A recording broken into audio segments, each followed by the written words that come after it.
it just felt just like the simulator. It was good until it wasn't. We were P3, and we're not, like a billionaire family. I only started racing a year ago. So at the end of the day, you need an accurate brake pedal, and that motion might screw you up if you're on a really hard pedal. You're not going to know what it feels like to go 170 miles an hour.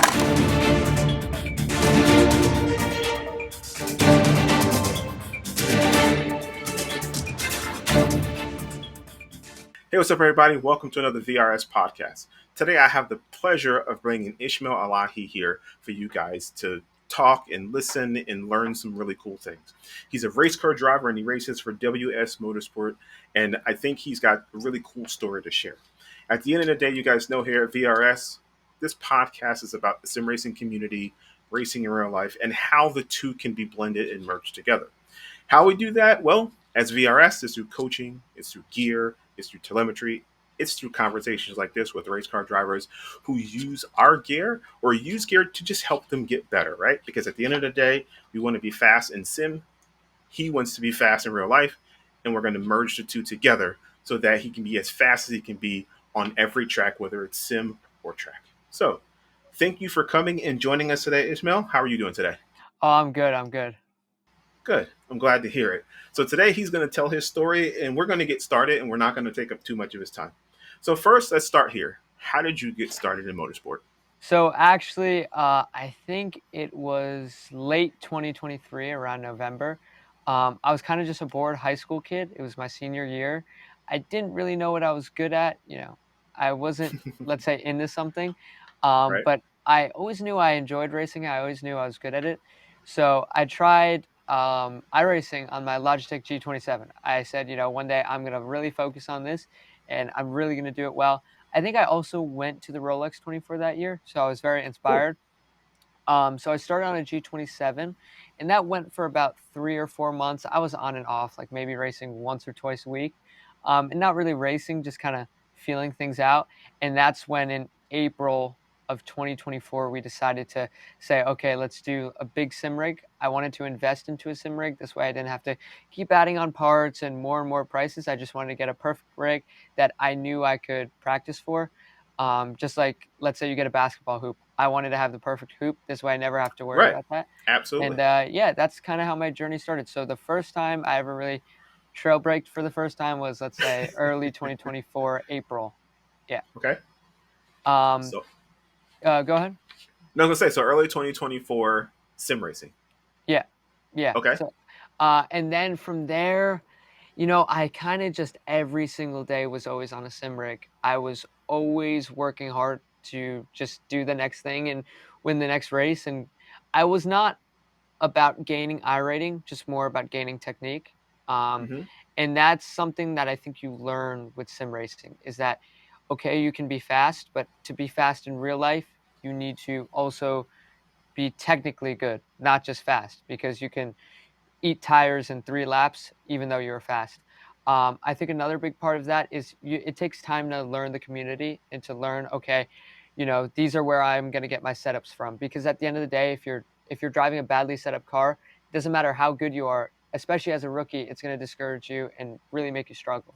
So that's Right. where VRS was a big help. And I remember in 2024, I always stick to the same sticking point that the VRS pedals were really essential for my career development. And that's less of a product throw in and more of a genuine fact for me. I felt that the first time I stepped into a Formula car with the Skip Barber Racing School was August of 2024. So I Okay. did 6 days total to get a racing license in August and November. And that was when I met my coach, Morgan Burkhardt. So, I'd only been racing for 4 or 5 months, like, Wow. ever, and I jumped into this Formula 4 car, and it just felt just like the simulator. The brake pedals, I thought, "Okay, the brake pedals can be rock hard, I need to train," and yes, it was rock hard, but they have movement. They really have Right. movement, and that's the sticking point I'm gonna say to you is your gear is really important, and the reason why it's important is because that confidence that I carried into the real life car was because I felt confident with, okay, this feels like my brake. This feels like my wheel. this feels like the environment that I'm used to.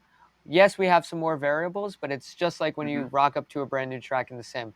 We just take those variables and we kind of control them to be the best version of ourselves in those variables. Wow, that's pretty awesome. No, I like one. I'm going to say this. I like the fact that you point out that the brake does have travel, right? Because there's this Yeah. myth that brakes don't move, and that they move like a small amount, and you're like, Mhm. oh, this is the only bit of range you get. And then obviously we've seen onboard cameras, so being able to use VRS pedal sounds like it helped you really prepare, because at the end of the day, you're able to mimic what you have in a real car, right? Because if you can't mimic what's in the real car, how beneficial is that to you? It sounds, and it sounds like that's exactly the way it felt for you. Exactly. It brought a level of confidence because I knew, okay, this is the feeling that I already have. And it brought a good academic level as well in learning how to trail brake, how to really drive a race car.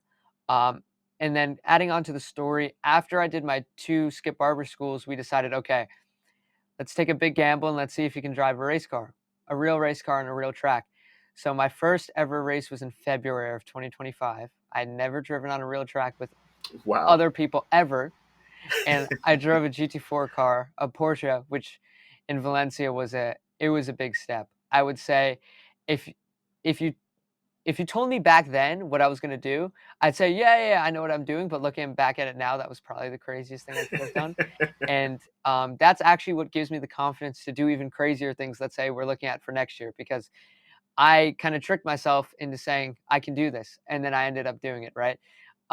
And that's, we started our season after that in Hockenheim. So we had a little winter series race, and then we had Hockenheim.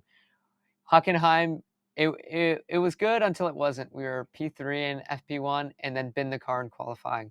So, so my confidence was going up, up, up, and then all the way down. And that was probably the greatest thing that ever happened to me, because it humbles you, it makes you realize what you've gotten yourself into, and it almost built my confidence. And the reason why I say that is because up to that point, I never felt a car out of control before. And this is something that you have to feel, to anticipate, to feel what the car is going to do before it does it. And especially with the Porsche, it's a little tricky. We don't use traction control, so as soon as you lay on the throttle, you get punished. So it's not an easy car to drive, and that was really important for me to learn. Um, yeah, definitely. Well, no, that's absolutely great to hear. That, again, one, obviously you survived it because you're here talking to me. Yeah, Two, you took that mistake and you built from it, right? Like, yeah, obviously you learn from how well you do, but been in the car, as my buddies like to say, you took a trip to Walmart, yeah. and you learned a valuable lesson, right? And in that lesson, it was, hey, listen, these are the limits of the car. I hit the wall. Like you said, your confidence was kind of rattled at that point, but you have two ways you can go. And it sounds like you took the way of, I'm going to learn from this experience, and I'm going to use that to propel me into a bright future, or I can take that experience and it can take me down this path of despair where now I don't know how to drive. I'm not as confident. But you said something. So you started this whole journey with Sim early 2024. So you're telling me just about a year later, February 2025, after doing Skip Barber, you're in a real car. How did you get the opportunity to jump into a real car? Because not So everybody gets that opportunity. So I'd love to know that. this is actually funny. It's a very simple story, actually. I literally just emailed my current team boss. I found his email. I emailed so many people and I never got any responses, but he was the one guy who responded and said, "Hey, I like this project. Let's try to get this to work." And I raised all the money from sponsors. My social Wow. media is how I get sponsors. Nowadays, it's a little different because we kind of work on sponsors from two angles of business side of things and social media side of things. Mm-hmm. But Mm-hmm. back then, it was just on that, so it was definitely a big risk. I think half the money was provided from the family, which was it was really stressful. We're not, like a billionaire family. Right. Me and Right. my brother's going to college, so when you're a middle class family, every race could be your last race, which is Correct. a whole nother level of pressure, I would say. But there's one thing I really want to tell any sim racer out there, whether any driver, whether you're a sim racer or a real life driver, is look, when you look at the best drivers in the world, Max Verstappen, right? Hmm. Let's think of him as a book. He's a dictionary. His experience is 5,000 pages of experience, right? Hmm. When you're starting sim racing, you only have 1 or 2 pages. But those best sim racers, those 10Ks, 11Ks, they also have 5,000 pages of knowledge and experience and all these things. So no one is going to come in and win automatically.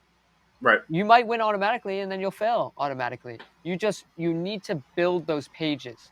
So don't focus on speed, don't focus on lap time, don't focus on any of that, because at the end of the day, experience will get you farther. When you're in a racing situation, you have 15 variables in front of you, right? And you want to maximize your performance from those variables. The only way you Hmm. can do that is if you have 5,000 pages.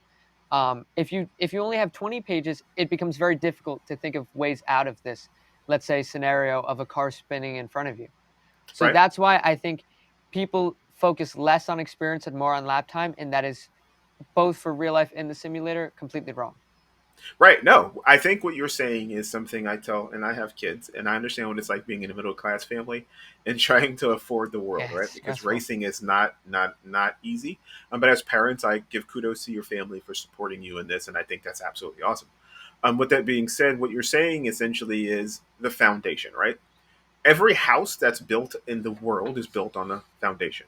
Yeah, Some are built on rocky and not so solid foundations, right? If you're building your foundation on, I got to be the fastest now, and I'm gonna, I'm gonna eat up the tires, like you said, and by lap 3, I'm gonna go from being the fastest to being a mid pack guy because I have no technique, I have no skill, I hadn't built my talent on a basic foundation. Whereas you're like, no, Max Verstappen, Lewis Hamilton, Lando Norris, Oscar Piastri, all of these guys that we see at the pinnacle of F1 have built their careers on a solid foundation of just learning the basic technique, right? And a lot yeah, of them, outside of Lewis, they all sim, right? The young yeah. guys, especially sim. And they're building these foundations on, like you said, get the 5,000 pages, go ahead and build all of the understanding of how a car operates before you get into, like you said, a real life situation. Because now you have this skill set and knowledge, and it sounds like you put in a ton of time on the sim, which again, kudos to you and the time you spent investing in your craft and to get to where you are. Um, so now you're racing, now you're pursuing this career, you've put in the time and the effort. Um, you said you were in high school, you didn't know what to do. Yeah. When was the exact moment? Like was there some epiphany that you had in your head that said, "Hey, man, I want to do motorsport"? Like, yeah, I racing and Logitech, like you said, investing in the full sim, and I understand that. But was there an epiphany? Like, you know what? I've watched it on TV. I've played video games. I've played Forza. I've played something that made me think, why not try this? There's one moment. There's one moment where two moments, both Hmm. within the same month. So it's funny. It's a funny story because all my family told my dad, like, why would you take him to Daytona, Florida for a race? You live in New Jersey, right? And that kind of gave me a chip on the shoulder already. But in 2023, I remember if you go to Daytona, you can access the garages. Middle of the race, Yes. in the middle of Yeah. the night, I remember standing from the garages looking out onto the track into the trioval, and I could see the drivers getting ready with the neon lights in the tents, and I said, "You know what? Like, why can't that be me?" Yeah. Um, ev You can literally, in my opinion, make it anywhere you want, no matter who you are, where you come from, if you just work hard. So it was that moment of knowing that my dad had my back from the beginning that really empowered me. And seeing those lights, those bright lights, that was the shining moment for me. But this is a weirder one. We were going to Sebring in March of that year, and I Okay. remember our flight got delayed, and I was like, "Oh God, why?" Like why happened to me? And as we were landing, it was 11 o'clock at night, and we're flying near Cape Canaveral, and Hmm. you could see a glow from the floor, like from the underneath. And I was in the window seat, and you could see this rocket go and go and go and go and go, and it went right over the wing. I recorded it. It was like the most Wow. mind-blowing thing. You could see the fire coming out, and really what that taught me was is everyone, the worst thing that could happen to you might be the best thing that could happen to you. This delay was the only reason why I was there at that perfect moment to see that, Right. right? So I always go back to this thing that my coach has always told me, because I don't have 5,000 pages of experience. I Mhm. only started racing a year ago. So I only have 20 or 30. But my coach always tells me comparison is the thief of joy. And Yes, it this is. this helped my career so much, because I could compare myself to Max Verstappen right now, right? And I'm not going to gain any lap time, because I'm just going to dig myself into a grave. But when I saw that rocket, for me personally, that was like everything has its own timing. Everything will happen as it should for a reason. I when I met my coach by luck, because I was going to do the school before, and it got delayed, and I was so sad. Like, I was like, "Oh my god, what is my luck?" Well, that was my luck. In hindsight, that is my luck. I might, do something with them very soon in a real life car. So, I would say, like, use those epiphanies and use those mental blocks to fuel yourself, and to know that things happen as they should. Nothing Yes. there's no coincidence, none of like that. They happen as they should, and follow that process. I have a problem with not enjoying the process, because I'm so worried, what am I gonna do next year? What am I gonna do Yeah. next year? I wanna be in a real race car. And you realize that you are in what you're dreaming of a year ago. I never thought I could have a Right. sim rig. And now, a sim rig is okay. I sleep on the couch behind my sim rig, at night, just so I can race a little bit more. But I would definitely say, don't compare yourself, don't get mad at yourself, just be who you are, enjoy the process, and really take every failure with stride. Yeah, no, absolutely. Like these are nuggets of information, right? And I can tell just in listening to you talk as a dad, like your dad definitely one, I'm happy to hear that your dad and your family was so supportive, right? Because every time I hear you talk, you can hear those pieces of nuggets of information that your dad gave you, that your coach gave you, and it sounds like you're really receptive to those who have wisdom to pour into you, right? But Yeah, on top of that, you're also willing to understand you don't know everything, and that's a very unique trait to have, especially in a lot of people today where they think they might know everything, right? But yeah. you're saying, no, I don't have the pages, I don't have the skill, I don't have the knowledge to be the best version of me yet. And yet just simply means I'm going to keep pouring into myself even when I make the horrible mistake or I have the biggest success. I have to keep pouring into myself so that I have the ability to build on top of the foundation that I continue to build. So I'm really happy to hear that, That's especially when you say, comparison is a thief of joy. I've told my kids that. I've talked to people about that. Like, I don't care what somebody else is doing. Now, I may take inspiration from what they're doing, right? Because people like Max Verstappen, who can drive in just about anything and be fast, that can inspire you to put in the effort to be great, right? that's But that doesn't mean you're going to do exactly what he does. That means you're going to do it your way, but you're going to take those nuggets, you're going to learn that foundation, and you're going to use that to apply to other facets of life. And like I said, Max is that guy for you. Lewis is that guy for me, but they're both icons. They're both legendary drivers. And I think what they have is something I see in a person like you who's like, no, I'm going to keep learning. I'm going to keep striving. I'm going to keep pushing. And I think that's a great way to be. There's 2 points I wanna add to that, because I think that's really valuable, and there's something that people should know. When Max Verstappen shows up to Las Vegas, let's say, when he gets there, he's not saying, "I'm the world champion. I know what I'm doing." No. He knows what he's doing, because he has the confidence, which, first of all, the only way to go half a tenth faster than someone over a 15 course or turn course is literally pure confidence, pure experience and Yeah, confidence. But absolutely. he is not arrogant. He is confident, not arrogant. Because as soon as you get arrogant, you start think, "Oh, I don't need to learn this." But Correct. every great racing driver learns something new every single lap of the car they're driving, because that's how they push 1/10 Correct. every lap over someone. And all of a sudden, 10 tenths over one race is already a second. So if you think you know everything, that's when you are going to begin to fail. Right. Secondly, you could say, "Okay, I have, let's say, 32,000 followers. I raced around the world this year. I'm 18 years old, 19 years old. I'm in college. I should be going out partying, having fun, living that lifestyle." Yeah, I should be doing that, but that's not what I'm going to do. Why is that not what I'm going to do? Because this needs to be your passion. It needs to be what you enjoy. I slept on that couch behind there. We did 3 Suzuka 6 hours yesterday, like I was just saying before, and that's because it was pure passion that brought me here. Yeah, I don't care about partying, I don't care about having fun. You can ask my friends, like, I don't really hang out anymore because I found a way to make the sport my love, my passion.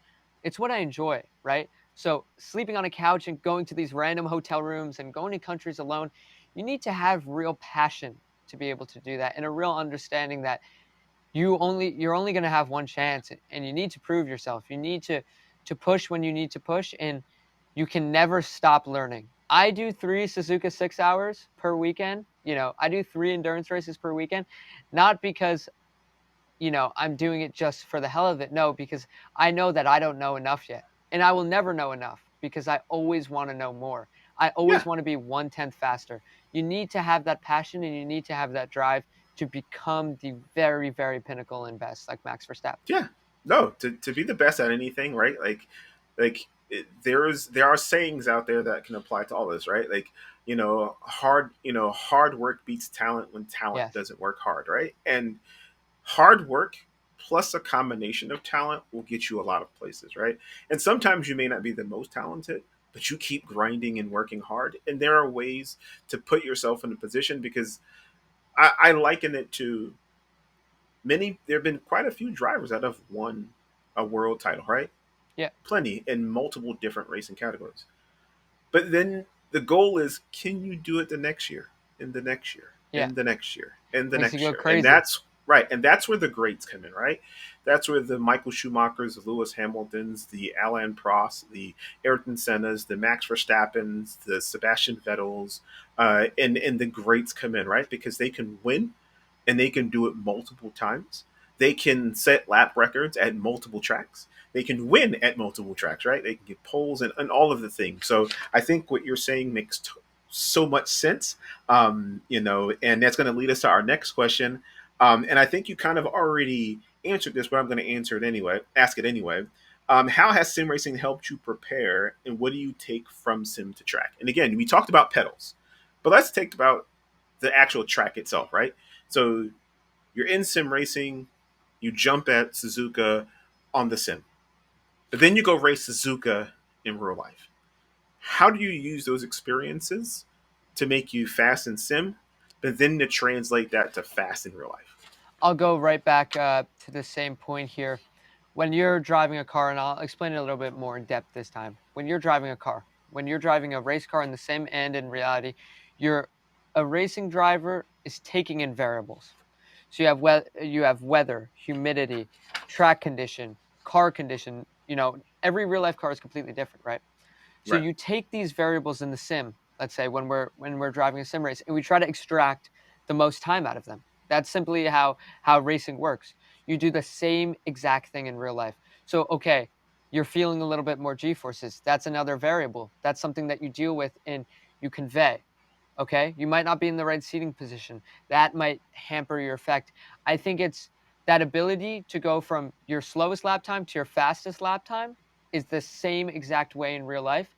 You just, okay, you have more pressure, more variables on you, but if you're racing every day and on a sim, you don't think about pressure. Pressure is not, in your mind. You already have that ability to go into that runner's high and flow state very easily, right? So in the sim, I can do a lap within a tenth for 20 laps in a row, let's say. I can do the same thing in real life. And it's the same kind of basis. It's like, let's say, those flight simulators? So Yeah, immersive, so perfect. It's the same absolutely. exact thing. You're not flying a plane, but you're flying a plane. So you're doing all the same things, looking in the same directions, programming everything that you need to. It's just instead of a commercial plane, you're in a fighter jet. So you just have to be Hmm. that more visualizing and that more accurate and that more confident. But I would say it is this almost the same exact thing personally. And the only reason why I say that is because I'm going up against kids who have karted their whole life since they were 4 years Yeah, old. And they say, okay, it's only karting. Sim sucks. But I've never done karting. I've never done anything else. I've done a year of sim racing and I can drive. So I would say everything is just as precise as it is in real life. Just in real life, more pressure, more nerves, more variables. That's something you get used to adapting to. in Hmm. the sim versus in real life. Cool. Well, you just brought up something, and it's not on here, but I'm going to ask it because I saw it, and I'm pretty sure you saw it. So there's a question out there to Max Verstappen: karting or sim, right? And he talked about karting in a sense where, yes, like karting, you can learn techniques, but you can learn those in the sim as well. And the difference he made was, well, in karting, all the things you do in karting don't translate over to real racing because the cars handle so differently, right? Like the way the slip angle works, the way that the tires have to move. Like I've never driven a kart the way he has, the way a lot of the competitive kids has, as you mentioned. But I have done sim, right? And I've done karts in sim, and they drive so differently. Do you think that's like, by not doing karting, do you think you have an advantage over those who've done karting just because you've spent the countless hours in sim driving a car that emulates what you drive in real life?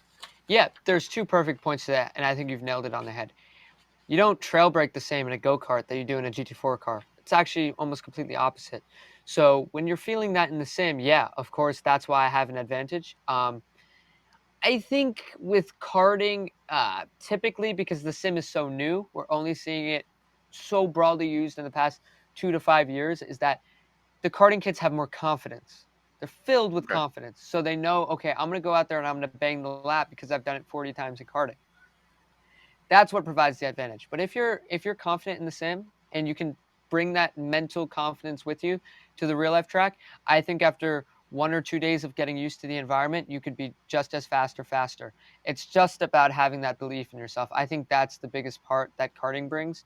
Otherwise, it's quite different. Yeah, okay, you're still getting variables and you're learning from them. I think I wouldn't say don't do karting, but I would say if you only had one choice, I would go with sim racing just because it's completely more realistic. And that's another thing is that I think with sim racers, let's say a majority of us don't have the budget, or it's a lot Yeah. harder to come by the budget because when you're karting at international level, you're already paying 200,000, 300,000. At the if you can spend that for 5 years, I don't think you really care too much Right. about how much GT cars cost, and I think you can do that for a while. I think sim racers have a lot more hunger. They have a lot more drive. They have a lot more passion because they tend to not have the same opportunities. Every Right. opportunity in real life is a golden opportunity. And I think that that passion, that hard work, and that drive will get you that confidence to do half a tenth more than someone else in the real life world. And I think to anyone who's a sim racer who struggles financially and looks at all these rich kids and say, how am I ever going to beat them? You're going to beat them because of who you are and where you come from. From I think that I'm better because I come from such a unique background. So I can Hmm. think about it two ways. Like, oh, I've only been sim racing for 1 year. I suck. I'm never going to have the same experience. But what if that's what makes me better than everyone else?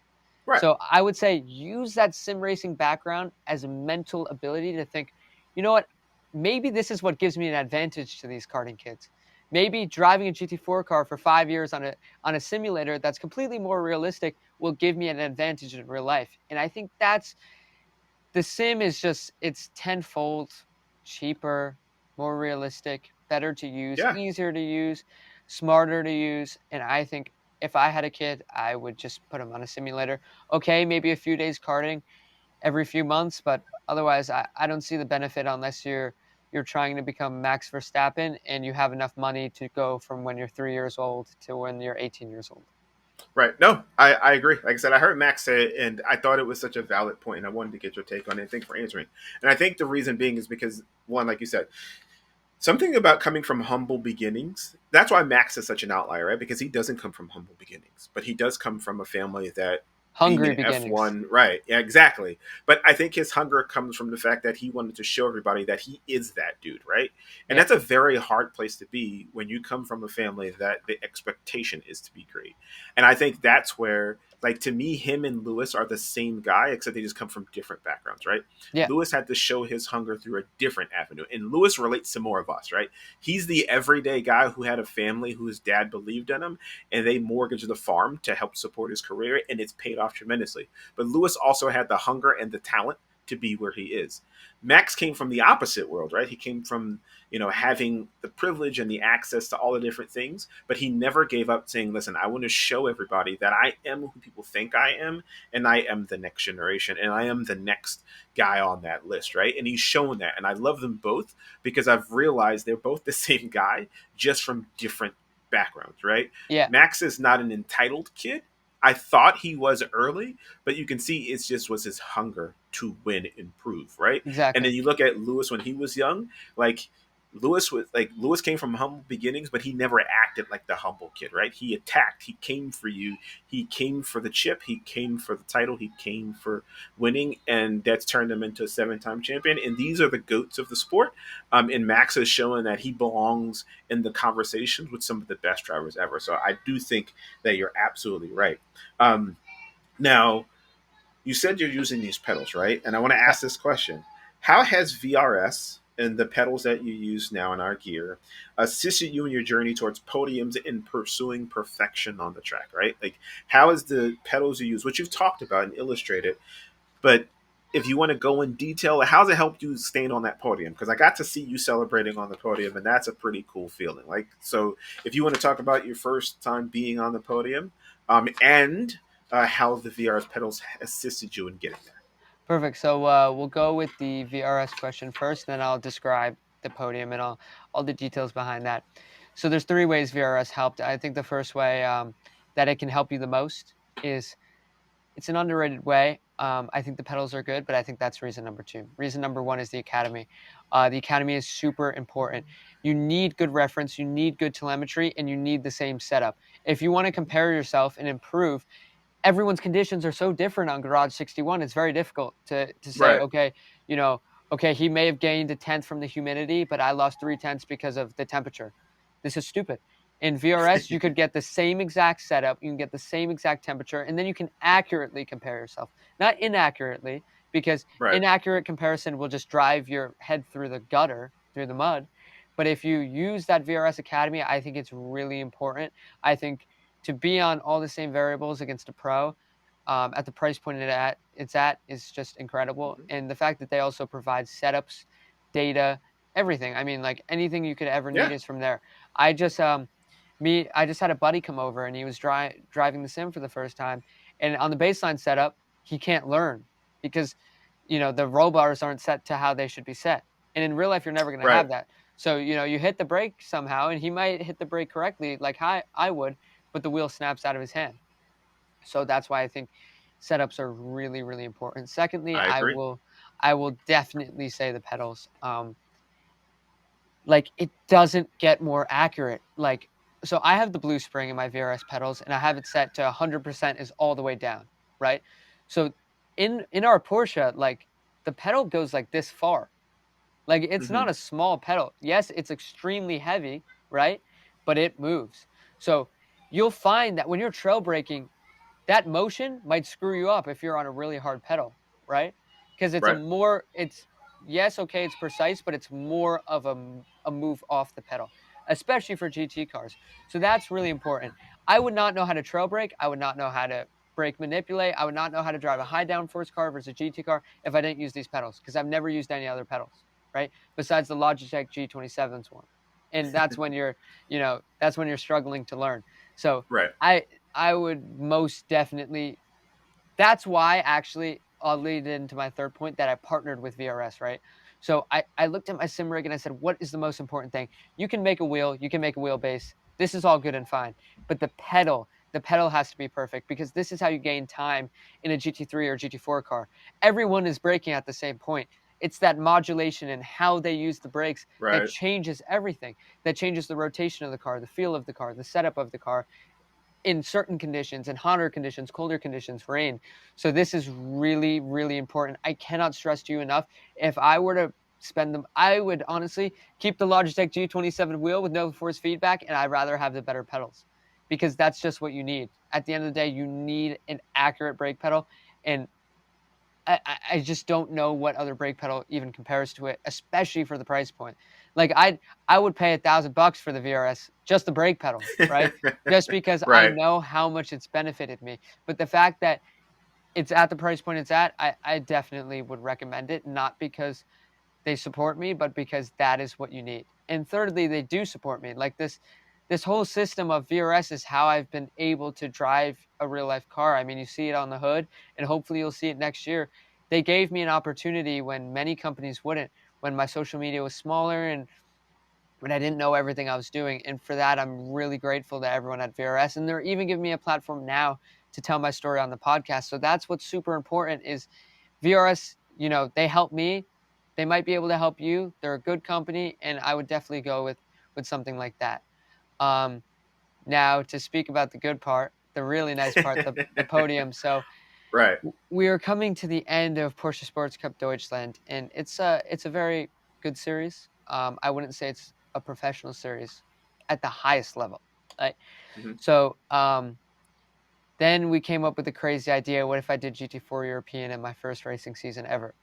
40 cars, big grid, very Right. scary. Not a lot of time to get ready. Quite a advanced tire. Because when you think about it in real life, you don't have 40 times on fresh tires. This fresh tire, I had one run on before I did qualifying, and I had one lap to nail it on the peak. I had to bring the peak in perfectly and then run the peak, right? So that in itself is a huge a huge learning curve. One But can only that's imagine. exactly like that's something I don't think you'll get on the sim, just because it's super difficult to model. That's just something that you will learn as you Hmm. go on in your journey and use your toolbox of sim skills to advance in that real life skill, right? Right. So I think going into it, it was definitely a little stupid, a little crazy out of my league. But I didn't think of it like that. I kept my mentality of, oh, I'm going to do this, and my family's going to come out so I can feel supported because they had not been to a race yet. Because that just shows you like plane tickets are expensive, all this stuff is Yes. expensive, and I don't come from a family that can fly everyone out. So I knew that like the next year is never guaranteed. This is my last race. This is my first race in a professional level. Maybe maybe we can do something special. Let's bring the family out because this might be the end, right? Right. And that's that's when you realize like you have to do this for them. Um, my mom is sending sponsorship emails. My dad is working all day long to get me on the racetrack. And my brother, he's doing the same thing with my dad. He's helping my dad. So it was really important for me to do it for them. So I knew when I got in the car, we were P4 and AM class. So I personally think that I could have done better. AM for me is not my goal. And I think that we can work up to a higher level and that we did have Hmm. pace for a higher level. But again, I'm not going to beat myself up going into the next year. I'm going to feel good about next year, right? So Right. I was, I didn't know we were P4. Um, I just knew that this was going to be one of my last times in a race car, maybe. So I said, you know what, visor down, let's go do this. Like, let's go show them who I am. And we went from P4 to P2, and it was a special moment, I think, for me and my dad because I think everyone in my external family, of course, cheered me on, but there is a level of doubt from your friends and your family of cautious doubt that can a kid from a simulator in just 1 year go to a real life car? And Yeah. at some points this year, I doubted if I could. Like it was a hard thing to really think about, and that mental side of things is a whole. We could do a whole episode on racing mentality, and I could tell you about that, but it was Oh, don't worry. special. We will. Yeah, We yeah. absolutely I will. think that'll be something that's interesting, but it was special. It didn't hit me when it happened. Like I was kind of just like, it's Am, I'm very proud, but it hit me a few days later. You'll see my viral video on my Instagram of my dad Mhm. like cheering with the camera, and that was like when you see other people benefit from your hard work, that's when you're like, this really meant something for me. This is what life's about: is sleeping on a couch, getting on the racing sim, doing that every single day, working out, doing Right. sponsors, all this sort of emotion and pent up. It's like a runner's high. When you're running, eventually you're just in it and you're just in it and you're just in it. And then all of a sudden you wake up and you realize, wow, I just did that run. It was super emotional for us to finally bring something of substance back after a really tough year. And I think for my dad, that was something where I don't come from a racing family. I don't come from a racing culture.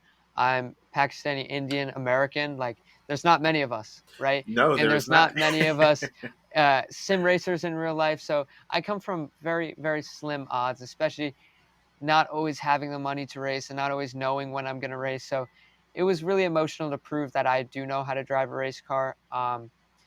And it was a good feeling to overcome those odds and say, you know what, I belong here for the first time.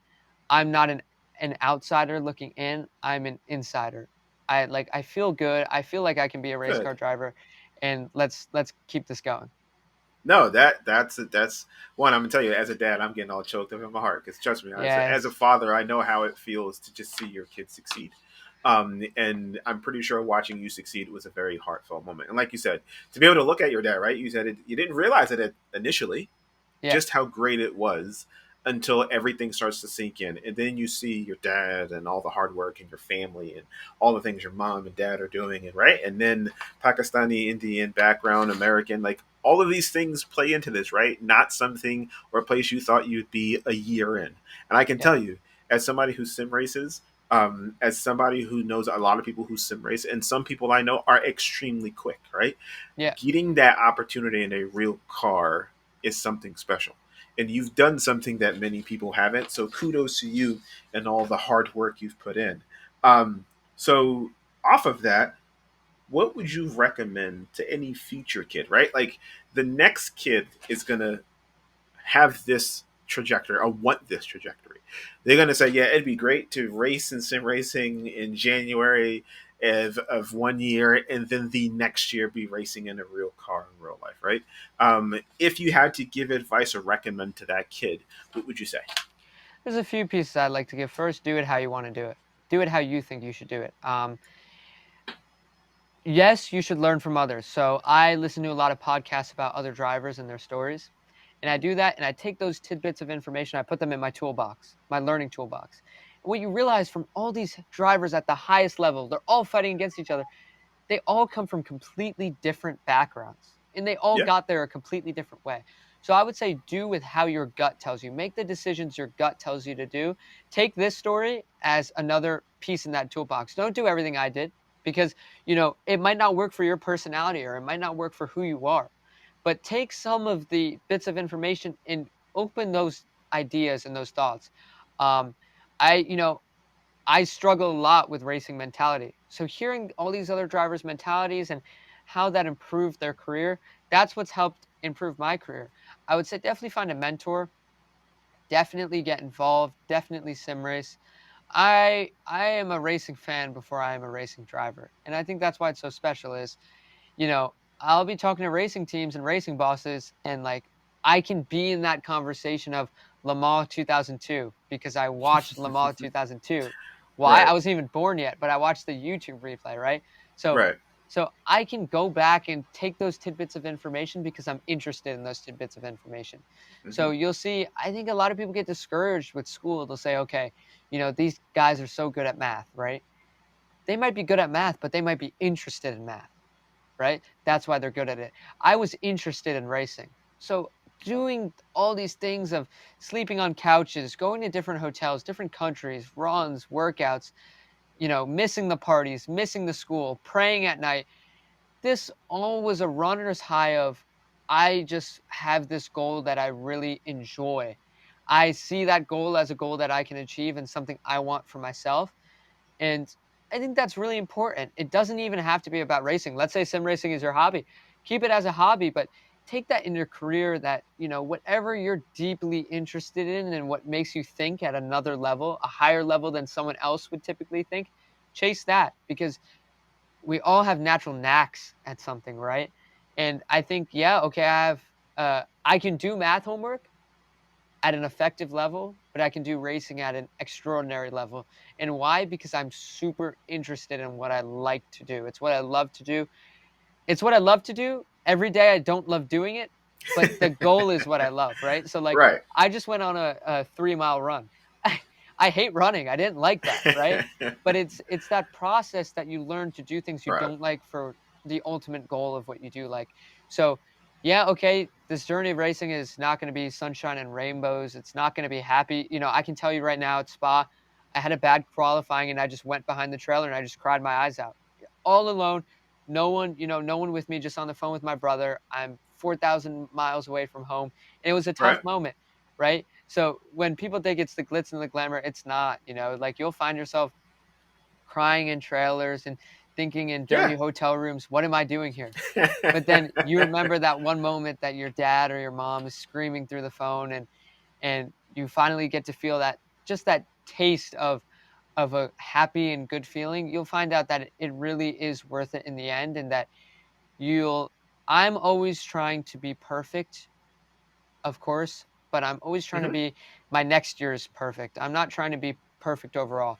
And what I mean by that is last year, if you told me, because I was on a sim racing rig, right? Like your perfect situation, you'll be racing in GT4, right? Okay, that I'm living my perfect situation, but all of a sudden my perfect situation is something else.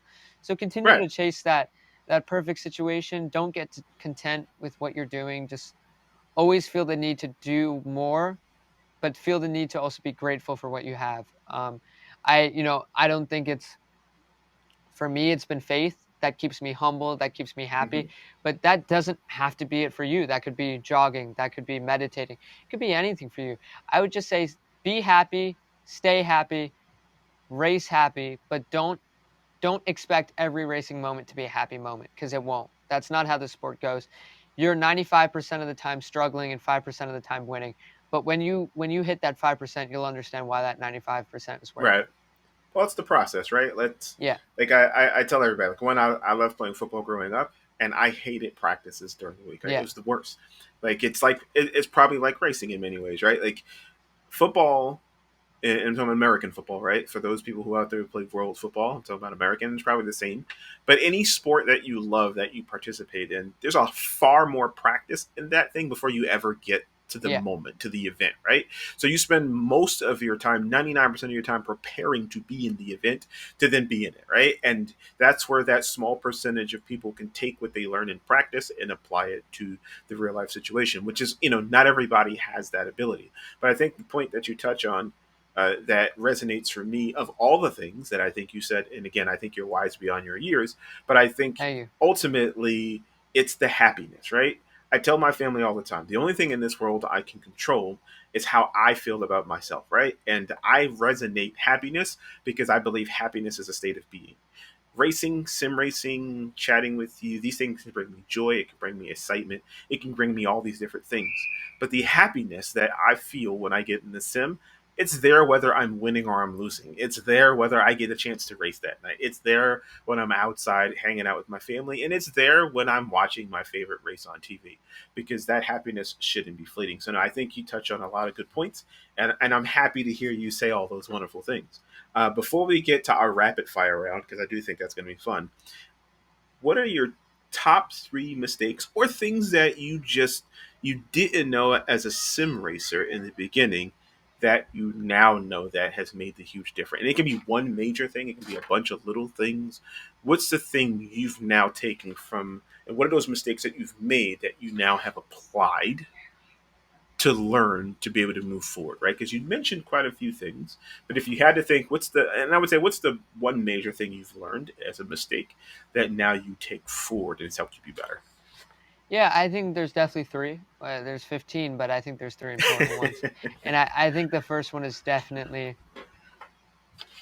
mentality, in the fact that you will not be a pro driver if you do the same exact thing a pro driver did to become who he is, right? You Hmm. will become a pro driver because of your story, because of how your brain thinks that you should do things, right? Because time is ever evolving. So let's say that the factory drivers or the Formula One drivers we have now, they weren't coming through the ranks 10 years ago, right? So yes, they were going through the ranks 10 years ago, but 10 that was 10 years ago. 10 years ago now, life has changed a lot, Right? right? So I would definitely think, do it how you want to do it. I would often fall into other people's stories and do what they told me. And at the end of the day, I look back at it and I said, look, like the coincidence of meeting my coach, it was too great to be a coincidence. So that's why I think always personally, like I have faith in. I have faith in God and I have faith in myself that I will make the right decision, and if I make the wrong decision, it will lead to a right decision. Because wrong decisions, no matter what, will always lead to right decisions, just from the fact that they're experience and they're learning opportunities, and you won't fall into it again. I can tell you right now, when I spin on a track in Suzuka, I won't do it twice. Why? Because I learned from it. Immediately, I learned from it. So definitely learn, but do it how you want to do it. Don't Hmm. compare yourself to others. Secondly, I would I would say there's a lot in real life racing that you have to learn, and it takes at least a year. Warming up tires, preparing tires, feeling setup changes, just the noise in the radio. Like these are all things that are really coming at you. So if you don't do it at a low level, you'll find yourself struggling for the wrong reasons. Not because you're not fast, but because you need to get used to the environment. When you first got into your sim rig, you didn't know how any of this works, right? Like Absolutely not. it's hard to it will take time. Enjoy that time. Don't get too discouraged. Okay, get discouraged, yes, because you need to have that drive to, okay, I want to get my crap together, right? I need Hmm. to get used to this. But also don't beat yourself up because how are you going to know? You're not going to know until you try. You're not going to know what it feels like to go 170 miles an hour with an engine behind your head screaming at you until you do it. There's nothing that will prepare you for that. What I would say is be welcoming to that curve and understand that that curve is going to happen, but it's the same way you got good at sim racing. Don't overthink it, right? For sure. And third, it's hard to say. And it um doesn't have to be a third thing, right? Because I think over the course of our conversation, I feel like you've nailed it. I think, if I was going to give you a third, I would think, to me, comparison is a thief of joy. You yeah, said it, and I agree with that. Right? You're not them; they're not you. You have your faith, you have your family, you have your drive, you have your goals, and like I said, there doesn't necessarily have to be a third thing. I think you've illustrated over the course of this conversation those nuggets of information that can help somebody go from, sim to track. yeah, I So, think for third, I definitely want to say third because I feel like this could be something good, and I just love talking. That's why I I would say the third thing is don't believe everything you see on social media. I don't know oh, how many absolutely. times I won't name names because I think that's rude and I think that they have their own story. But there's a lot of people that say they come from nothing who are paying millions of dollars to race every year. So Yeah, don't yeah, don't kill like be like, "Oh, why am I not driving a GT3 car at 15?" Right? They're driving a GT3 car at 15 because they can afford to.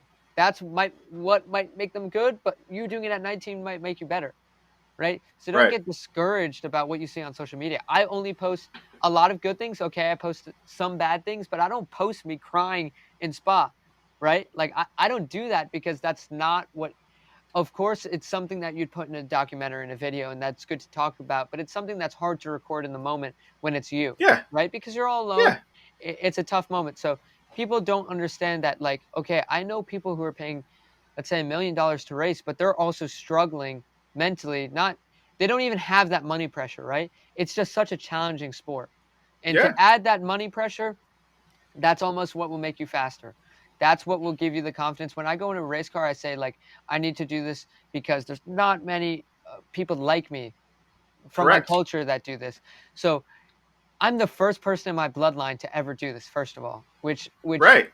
that's a huge thing where it's like, no one in my family has ever attempted this. My dad doesn't know anything about racing. My family don't know. Like, I learned Maybe in the everything. next interview we have your dad on here, right? Or Yeah, just have yeah. your He family. Yeah, he'll I'd tell love to hear you what they think. I think he knows the difference between a GT4 and GT3 car now, but, Right. he doesn't know what an LMP2 is, though. If you ask him, he won't know. But if you use that and you harness it the correct way, it can be useful. Don't pressurize yourself, but when I get in a race car, I say, "I have all these things that should make me confident. I'm gonna be confident because my family, my faith, I put in the work." If you don't put in the work, you won't make it. You need to know that you put Exactly. in the work. And that's where I think the third. I think that's the biggest key, to be Yeah. honest. You know, uh, when you put in the work, you know what I mean? When you put in the preparation, like they say, the preparation is the separation, right? Because you prepared for this. Now just go do all the things you did to get here, But right? there is one thing Yeah. about sim racing that I think is a huge misconception, and What's I that? think this needs to be talked about more. When you work hard, that doesn't mean do 100 laps straight and kill the tires, kill the car, all this stuff. No, do 10 good laps, go take a breather, sit down, have some water, 10 minutes later, come back, and I guarantee you, as you get better, you'll go 2 tenths faster, 3 tenths faster. I never, when It's I good get to to a know. new track, do 40 laps. Why? Because I need that brain reset of, okay, when I'm not in tunnel vision anymore. I reset myself. I look at the corners a different way. I think about minimum speeds different way. And never, ever, what I do is I only look at my fastest lap from each session. I don't look at a slower lap. I don't compare every lap. Why? Because I that stuff is already behind me. That slow stuff is already behind me. The only thing that's in front of me is beating my fastest time already, right? So I'm only thinking about the techniques that benefited me, the breaking points that benefited me. Otherwise, all that stuff, don't compare yourself to all 40 laps. Just do 10 laps, feel good, understand it, take a Good. I'm break, about to do try 10 that. laps, and that will get you farther. I think that's why when you go to sleep and you wake up half a second faster the next day, that's why it is. Yeah, you're well rested. You came at it from a different angle. You Yeah. use different techniques. You know what I mean? I get that. No, And there's some nuggets there. minimum speed is a subconscious thing, I would say. You don't know when you're going 2K more. You only feel confident to do that after, okay, 10 minutes, I did my fastest lap.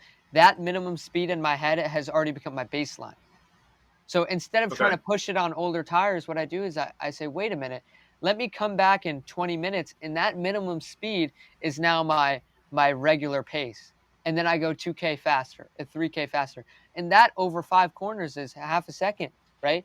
So Yeah. so don't push it into the ground. Do it simply. Work hard on sponsorships, work hard on running, work hard on exercise, work hard on sim racing, but work smart as well. You don't Yeah. run every single day 10 miles. Why? Because you'll be you tired. Like that makes no you'll be sense, yeah. right? No. But you Work you smarter, not harder. exactly. Do that, you'll be golden in sim racing. No, I get it. I get it. Well, now it's rapid fire round, all right? So Yeah. here's what we're gonna do. I'm gonna ask you a track, another track. You're gonna tell me which one you take over that. And we're gonna Okay. go down the list, and I'm pretty sure you've seen these on social media, with other things people doing with food, sports, all kinds of things. But we're gonna do it with tracks, all right? And Yeah. I've got about 15 or so tracks here.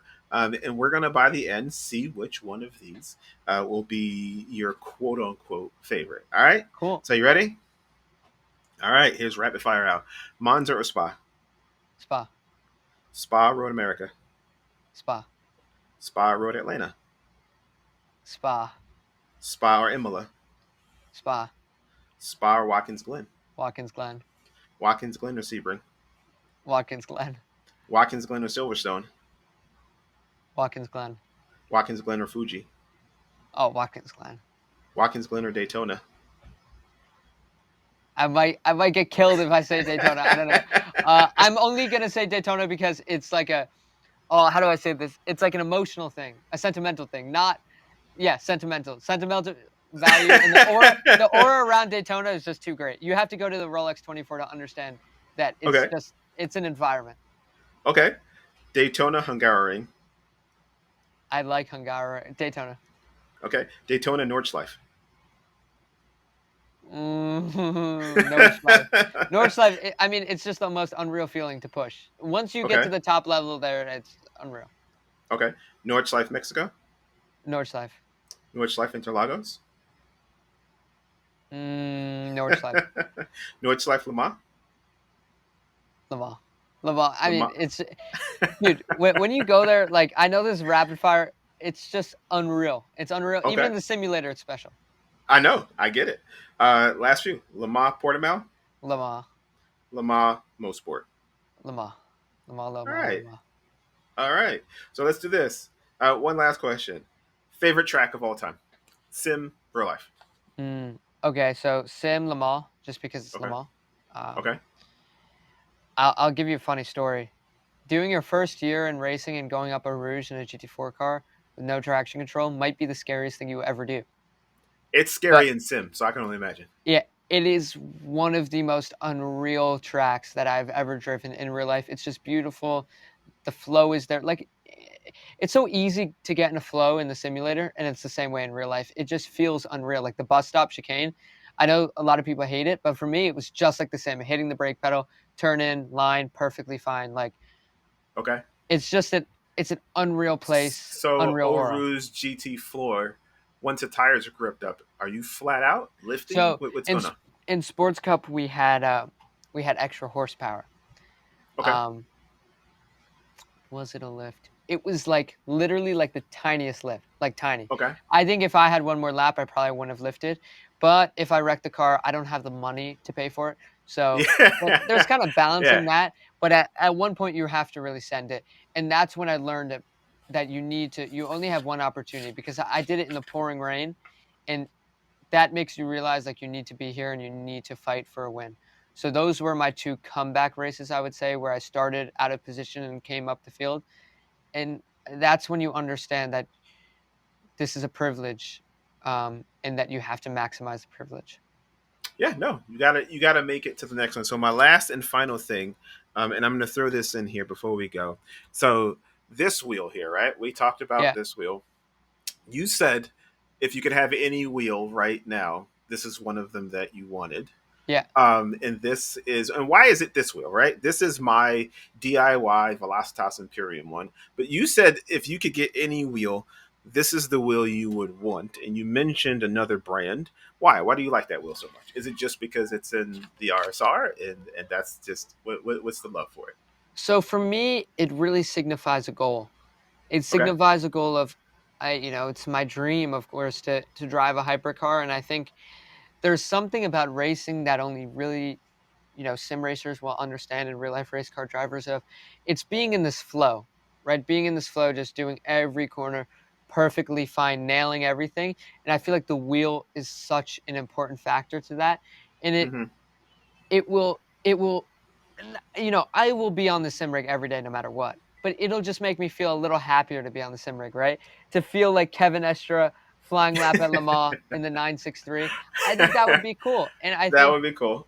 I think people say, "Oh, what's the point of it?" The point is to make you happy. If you're Right. not enjoying Have the fun, journey, right? then what are you doing, right? Like you need to have fun, you need to be happy, and that will make me feel happy. It'll make me feel a little bit more confident. It'll make me feel a little happier, and in turn will make me feel 2 tenths faster. Why? Because I felt Yeah. faster, and when you feel Yeah. faster, you get faster. Right. No, I listen, you ain't got to tell me twice, right? So I'll Yeah. talk to the guys there. And again, this will run it on the VRS. It's absolutely amazing. Power data pass through, which is cool. So, but Ishmael, thank you for taking the time No problem. to It was jump into wonderful. this. Yeah, I appreciate it. I mean, here at VRS, we're very thankful to have and support people like you in your journey. And Thank we you love guys. doing it for other people as well. But again, like it's great to just be able to watch somebody go from sim to real life using our tools, using our gear, and then be able to get out there in real life and show that these tools that you use in sim actually work. Yeah. So I want to thank you for illustrating that. I do want to tell people out there, again, like, subscribe, and follow this here at VRS. You'll see I'm wearing a Racing House shirt today. This is one of our sim centers that we collaborate with in Wisconsin. So go ahead and check it out if you want to try any VRS gear. He has them there, R295s, wheelbases, pedals, the whole kit. You can go ahead and check it out there.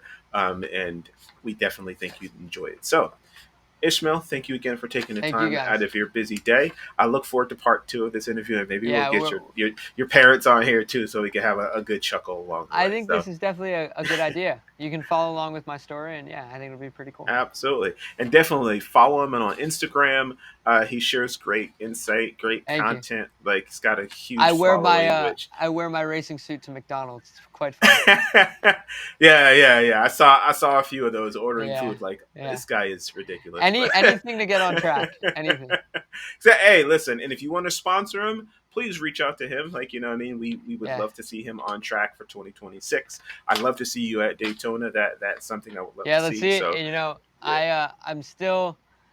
I don't know. I don't think I have the budget, but if we find a few sponsors for Daytona, it's something that could definitely happen in GT4. awesome. Well, I'm glad and hope you get those opportunities. So, Hopefully, hopefully. thank everybody for tuning in. Like, subscribe, follow, join us on Discord, tune into all the things we've got coming at VRS. We have more podcasts coming to you. And don't worry, Ishmael will be back sharing more content with us. And we'll also make sure you get and follow his career and see more of his content. So thanks for tuning in. We appreciate each and every one of you. And we'll talk to you guys later. Peace, everybody. Bye bye.